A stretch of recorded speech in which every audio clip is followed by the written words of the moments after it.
SportsBeat is brought to you by Ken Garth. We hear you. SportsBeat is live. Happy Independence Day to all of you. Thanks for allowing us to be a part of it. Tonight on the show, you'll hear from several Utah Jazz players, including Donovan Mitchell and Rudy Gobert, before the team leaves for Orlando. And Joey Chestnut is still the king. But we start with soccer. Utah continues to host the NWSL Challenge Cup. Utah Royals fought back to earn a 3-3 draw in their first match of the tournament. How would they do in their second? Well, they were back on the pitch for that second game this morning against Sky Blue FC from New Jersey. The star of this game was Amy Rodriguez. A-Rod nutmegging this defender in the early minutes, her elite ball skills on display. Then in the 41st minute, she shows off her goal-scoring skills. Barrow. Now for Rodriguez. Rodriguez scores! The assist to Vera Bouquet, it was the only goal of the match. The Royals pick up their first win of the tournament. Their next game is Wednesday, July 8th against Utah native Darian Jenkins and the OL Reign. I think this team has a lot of spirit, a lot of fight. Even though we are kind of a new club this year with a lot of new players, new head coach, new system, we're in it for each other. And I think that shows, greatly on the field. And the better performance that we can put out there, that's just a quality of chemistry and willingness to fight for each other. We have a little short time, and now it's like during the tournament we have to grow as a team, and we are trying to do that. The players that coming from the bench, they are doing a fantastic job, and the team spirit, and we are really united. So we are here playing for each other, and that is what we're gonna do during all the tournament. Now to baseball. Major League Baseball will return on July 23rd or 24th. But not all players will take part in the 60-game season. The latest big name to drop out is former Cy Young winner and Los Angeles Dodgers star pitcher David Price.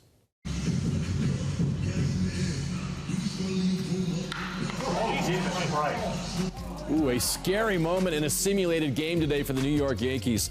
Masahiro Tanaka takes a line drive off the head from the bat of Giancarlo Stanton. I cannot imagine how scary that was. Best wishes to Tanaka on a speedy recovery. Oof. Now to golf. Third round of the Rocket Mortgage Classic. Big day for Matthew Wolff. This chip on the 7th is a beauty. Sets him up for a birdie. He makes this look easy. Another great chip on the 17th. That's going to go right up to the pin, and Wolff gets the birdie to finish 19 under. Tony Finau shot 6 under today to move up to a tie for 19th. Final round, of course, on Sunday. All right, the countdown to the NBA restart continues. The Jazz take on the New Orleans Pelicans on July 30th in Orlando, just 26 days away. The Jazz leave Tuesday for Orlando. The NBA announced the Jazz will have 3 scrimmages before then, July 23rd against the Suns, July 25th against the Heat, and July 27th against the Nets. Before they leave for Orlando, the Jazz have been working out at the practice facility, and we've had a chance to hear from multiple players as they prepare to enter the bubble in Orlando. The relationship between Donovan Mitchell and Rudy Gobert is a question fans ask me about more than anything. So what is the latest between the two All-Stars? Right now we're good. We're going out there ready to hoop. And I think the biggest thing, that kind of sucked was that it took away from the guys on the team. No one expects it to be perfect, and it's never going to be perfect. I've never had a perfect relationships, with my teammates or with even my family members or with pretty much anyone that's around me. But as going forward, I think that'll be really the primary focus, is just us gelling as a team, because obviously Rudy and I had COVID and whatever happened, but now we're ready to hoop and focus on the team as a whole. As long as we respect one another and we both share the same goals and we both do what's best for the team, that's what matters. Well, during media availability this week, Rudy was asked about the last 4 months, and with everything that happened with testing positive for the coronavirus and friction with Donovan Mitchell and other teammates, did it cause him to think about leaving Utah? I'm really happy in Utah. Like I've always been saying, I love living here. So that's the number one thing. Number two thing, I want to win. So to be honest, as long as I feel like we can win, and and we have a group like Queen, the things we've been building over the years, it's something that you don't see anywhere else. And that's something I take a lot of pride in.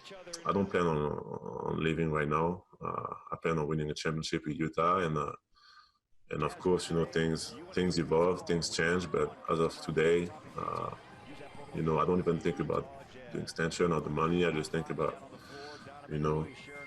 being healthy first, mentally, physically, and just go out there and try to win. Rudy's eligible for a Supermax extension to his contract in the offseason. The Jazz are about to enter into an unprecedented situation. Playing in a bubble in Orlando for several weeks during a pandemic is not something players agreed to in the collective bargaining agreement. It's not something they negotiated in a contract. It would be understandable if players didn't want to go and opted out, but all healthy Jazz players are full go. They're heading to Orlando. That doesn't mean that there isn't concerns, though. I mean, probably not still 100% kind of comfortable or anything. I don't really think anyone would be 100%. We don't want to go down there if it's not safe, and the NBA has done everything they can to make it as zip tight as possible.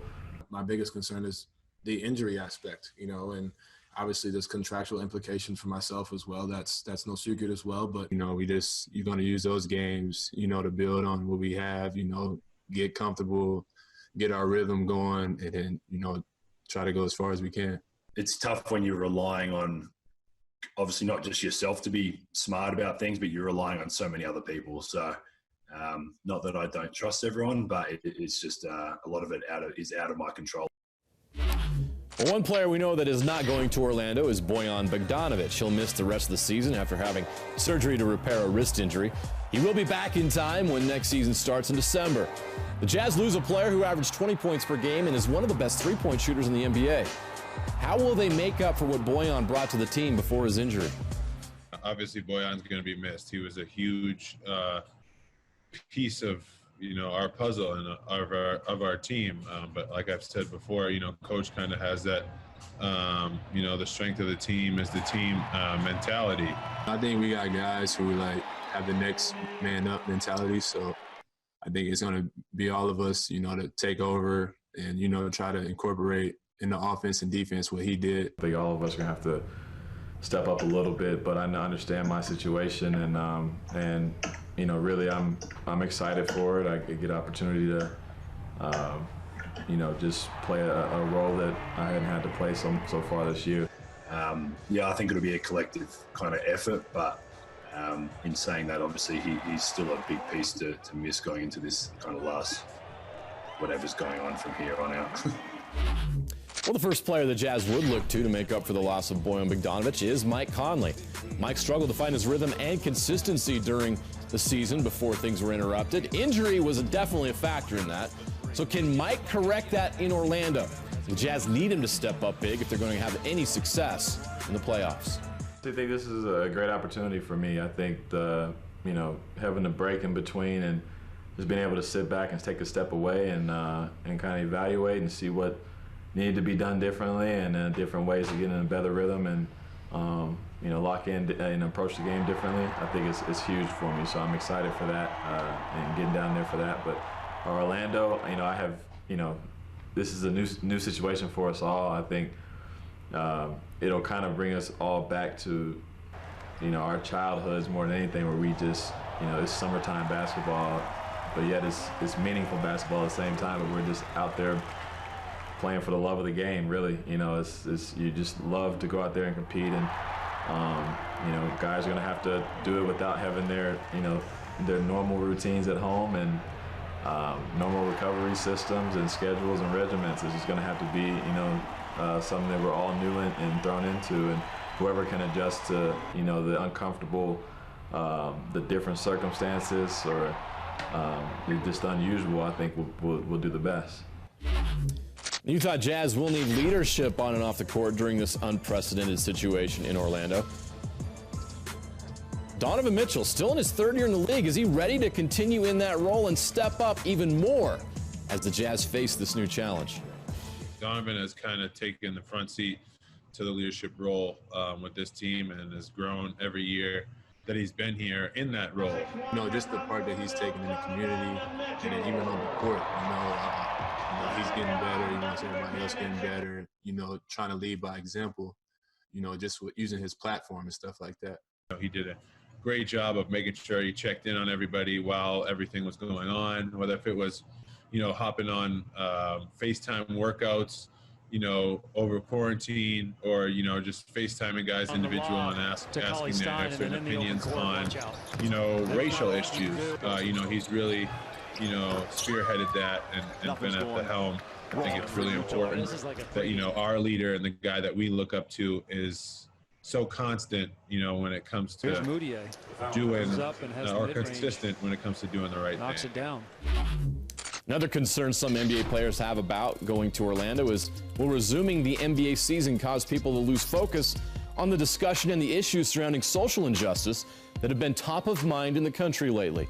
Well, the NBA is putting Black Lives Matter on the courts and allowing players to wear messages on the back of their jerseys in place of their names. Donovan Mitchell, who's been vocal on these issues, addresses that question. I think the PA and the league has done a great job of understanding, putting the Black Lives Matter on the court. And that way it's at least aware. People, it's always on people's minds. It's going to be right there, you know. But I think the one thing that does that is unfortunate is that we can't be there on the front lines anymore, helping out, you know, at least the teams that are in the bubble. So we have to do it not just as players, but as a league. We have to really make a statement. We're working on a bunch of things that I can't really say right now, but I think there's a lot of things that are going to come out of us being down there in that bubble. But you know, I do wish, to be honest with you, I do wish that we were able to be there on the front lines as opposed to being in that bubble. That's my personal opinion, because I think that's just something that really needs attention, you know, as opposed to, you know, people talking about who had 30 or 40 or who won this game. It should be about Breonna Taylor. You know, it should be about so many other different things that are going on in the world right now that should be really brought attention to. But with that being said, work calls and duty calls when we have to go, and we'll go down there and continue to use that platform that we have down there, partnered with different teams, different guys in the league, and then our league as well, to go out there and make the most of it and go out there and continue to, you know, spread the message. Donovan Mitchell has been using his voice to address issues of racial injustice. He's specifically been vocal about the shooting of Breonna Taylor in Louisville, where he played college basketball. Speaking out on these issues has led to criticism online from people, including Jazz fans. He's responding now to that now. You know, I think it opened a lot of eyes, to be honest with you, when that post came out and the comments and stuff. And it's easy for people to say, don't read them. It's tough when there's outrageous and crazy, and then you click on the C, and it's not like they're bots, you know, as people call them. They're people who live not only here, but in different places. And I spoke out about it, especially primarily here, because I live here. I play here. I represent, you know, us as 15 guys represent the Jazz as far as the Utah, as far as basketball is concerned. All right, up next, Morgan Scalley remains the defensive coordinator at Utah, but the mistake he made using a racial slur in a text message in 2013 isn't without consequences. Sincerely hope that you will give me the opportunity to gain that trust back. Up next, you'll hear an emotional reaction from Coach Scalley and what that mistake will cost him. Plus, one former player that spoke up about how Scalley treated him is threatened for doing so. Well, Utah defensive coordinator Morgan Scalley will keep his job after an independent review into an incident from 2013, which Scalley admitted to using a racial slur in a text message. But there are consequences for the mistake he made back in 2013. Scalley and the university agreed verbally to a multi-year contract extension in December that increases annual compensation to $1.1 million. Well, now his new contract will revert to his old one, a one-year $525,000 contract. Athletic Director Mark Harlan has also rescinded his title of head coach in waiting. Scalley will also participate in regular diversity and inclusion education and will be expected to be a key partner in addressing issues of racism and bias in the Utah Athletics Department, the university, and broader community. An emotional Scalley spoke after the decision was handed down.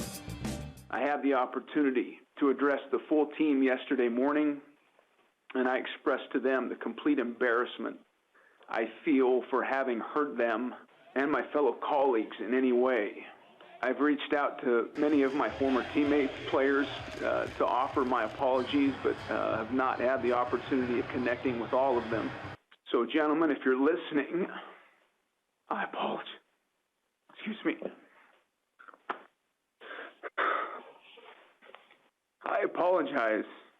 I'm particularly mindful of the young men of color whom I have had the blessing of coaching. I understand that my insensitivity and extreme lack of judgment has caused some, if not all of you, to lose trust and faith in me. I sincerely hope that you will give me the opportunity to gain that trust back. Former Utah defensive back Ryan Lacey spoke up and said he was the victim of a racial slur used by Scally when Lacey was a freshman. Scally denied Lacey's allegation during the independent review. Lacey told Trevor Allen of KSLSports.com that Scally's denial was, quote, a flat slap in the face. I was upset, and I felt like it was just a slap in my face to the truth. And as a single father now, and, I'm using a degree that I was blessed to get from the University of Utah and working, I had nothing to gain from speaking my truth. Well, sadly, after speaking up about his experience, Lacey and his family have received threats. This prompted the official Twitter of the University of Utah and AD Mark Harlan to publicly condemn those threats, calling them repugnant. All right, up next, a record-breaking day at the Nathan's hot dog eating contest. And with the NBA returning soon, you can look forward to seeing this again from Donovan Mitchell. Oh my goodness, his top 5 playoff dunks are next. If things go as planned in Orlando, we will have NBA playoff games in 5 weeks. Another chance for Donovan Mitchell to prove himself in the postseason. He's never missed the playoffs in his young career, and in 2 previous postseasons, he's dazzled us with some memorable dunks. A perfect topic for this week's Top 5.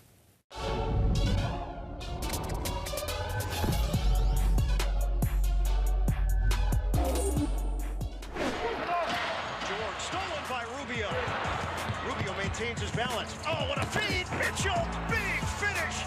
That's number 5, 2018. Donovan throwing down with both hands against the Thunder, courtesy of a nice dish from Ricky Rubio.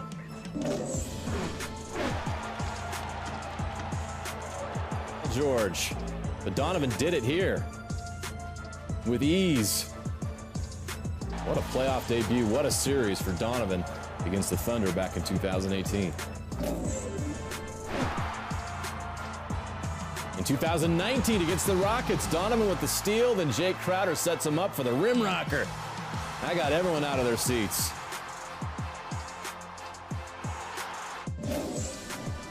Stolen. O'Neal. Lob. How on earth did he get that ball? This goes to show that Donovan Mitchell doesn't need the perfect lob pass to do something sensational. Watch him go back and get that pass from Royce O'Neal and throw down. This in a Game 4 win against the Rockets last season in 2019. Crossover, Mitchell into a end zone. Oh, he came in hot, went up high. Oh my gosh, I was there, saw it in person. I couldn't believe what I saw. The #1 postseason dunk from Donovan Mitchell. It's this one. The beauty put back against the Rockets in his rookie year. A play on a national stage that helped launch his NBA superstardom. All right, up next, these incredible athletes take gluttony to the next level. The tradition continues. The Nathan's hot dog eating contest is next. Muhammad Ali, Michael Jordan, Tiger Woods, Joey Chestnut. These are some of the most dominant athletes of all time. Yes, that's right. I said Joey Chestnut. He won the mustard yellow belt for the 13th time in 14 years at the Nathan's hot dog eating contest. Give this man some respect. He's one of the all-time greats. Joey didn't just win, he dominated and set a new world record. Chestnut threw down 75 hot dogs and buns in 10 minutes. That breaks his own record of 74 set back in 2018. His margin of victory was 33 hot dogs and buns. He wasn't the only record breaker today either. Miki Sudo set a women's world record by downing 48.5 hot dogs and buns in 10 minutes, breaking the old record of 45. This was Sudo's 7th straight win in the event. Well, earlier today on KSL, you saw the GMR Grand Prix at Brickyard. Scott Dixon, your winner. He took the lead on lap 63 and never looked back. And then Dixon gets to start him off for the Pennzoil 150. Gentlemen, start your engines. First ever NASCAR IndyCar doubleheader. Again, it was here on KSL. Chase Briscoe with a great move. He was the winner.